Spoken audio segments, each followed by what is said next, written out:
Global Times, 5th of October 2023. Cooperation between Chinese and Russian media is essential to the survival of both languages' voices on the international scene. Head editor of RT. It's time for emerging nations inspired by China and Russia to make a more robust international voice while Western agents dominate public opinion worldwide.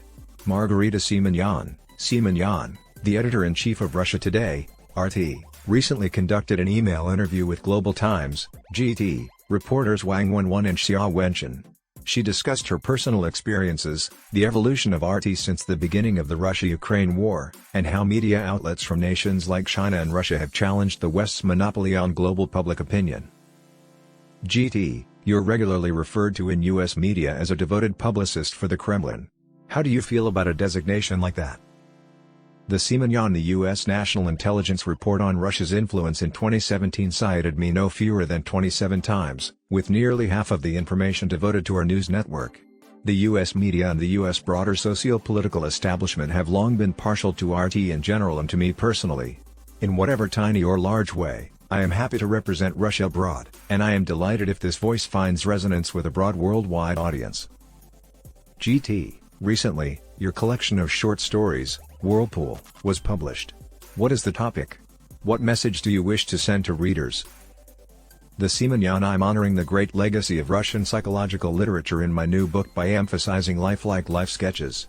It is hoped that readers will glimpse a side of Russian life rarely seen on TV or newspaper front pages, and they might even discover a common thread among these incredibly intimate tales. GT, there was an attempted assassination attempt on your life recently. How do you feel about the possibility that a public figure could be the object of conflict? Simonyan, there have been two, whether we are reporting from the front lines or the studio headquarters. As journalists, we are aware of and accept these risks. Our responsibility is to tell the world the truth about the locations and activities that pose the most significant danger. Since we are all mortal in the end, I find that dying for the honor of your country and for speaking the truth is a much less terrifying fate than a slow death from an incurable illness or a life of disgrace for treasonous acts. GT, Western and Russian media present distinct perspectives and storylines when covering the war between Russia and Ukraine. Do you have trouble persuading Western viewers that RT reports are impartial? Simonyan, as long as the truth is consistently communicated, it will triumph. We labor in battle for the fact every day so that people everywhere can witness what is happening in Ukraine. Since RT presented their reality more accurately than their channels, we have long since established that these viewers have grown weary of the stories their mainstream media has been trying to sell them. This is why they first started watching us years ago. In the regions where RT is prohibited, these audiences try to keep accessing RT via social media, TV, and the internet. GT, RT America was stopped shortly after the war between Russia and Ukraine. Sputnik and RT were also suspended by the EU, citing Russia's systematic, international campaign of media manipulation and distortion of facts. How do you feel about such actions? Simonyan, for 10 years, Western establishments have been falsifying the truth about the situation in Ukraine. Before the special military operation, they spent years trying to shut down RT because they couldn't let their viewers decide what to believe about what was happening in Russia, Ukraine, the rest of the world, and their backyards. For this reason, they used every tactic at their disposal, including illegitimate and illegal measures, to shut us down and keep us out of everything. The facade of free journalism in the US and Europe fell apart when RT was banned. In all this time, not a single shred of proof had been presented to suggest that what RT reported or would report was false. Instead, the Western establishment members have stated that what RT offers its viewers is unacceptable in their purportedly free media space.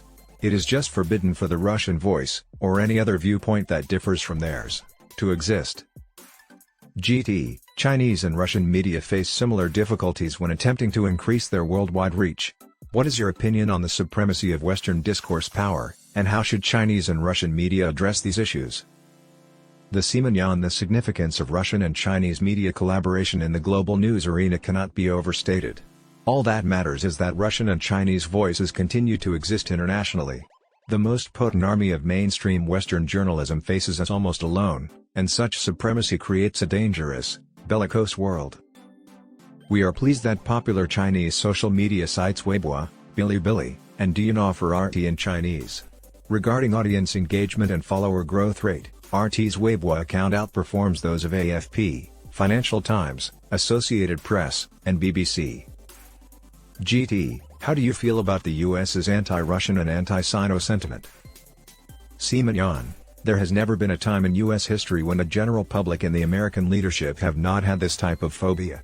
From the Salem witch hunts and the persecution of Native Americans to the Black American lynchings by the Ku Klux Klan and the McCarthyist communist scare, the forces that ruled American society have always needed an enemy to lay claim to all of America's sins and to direct, covert, or hybrid warfare against. Russophobia and xenophobia of today are not so dissimilar from racism and fascism of the past. GT, the government does not own the majority of American media. However, the US media talks with one voice on significant international issues. How come? How do politicians in the United States control and even subjugate the media? Simonyan, it is true that, when it comes to US foreign policy, the thousands of print, television, and internet news channels in the country, both public and private, speak with one voice. Within weeks of quitting her government position, former White House Press Secretary Jen Psaki had her TV program on MSNBC, one of the major networks. In instances where they portray the U.S. military favorably, certain U.S. government agencies openly and proudly collaborate with Hollywood motion pictures and television shows, like Top Gun. The distinctions between the media and political establishments in the United States are not merely hazy but non-existent.